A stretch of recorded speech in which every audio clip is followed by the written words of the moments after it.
خدایا همه فرزندان ما را سالم و صالح و مصلح بگردان.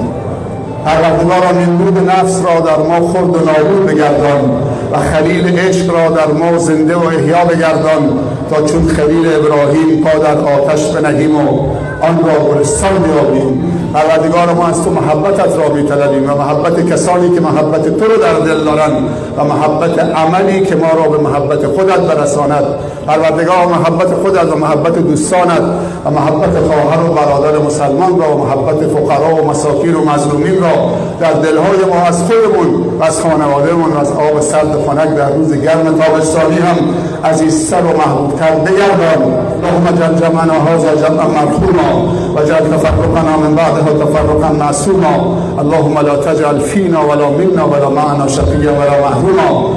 ربنا ظلمنا انفسنا وان لم تغفر لنا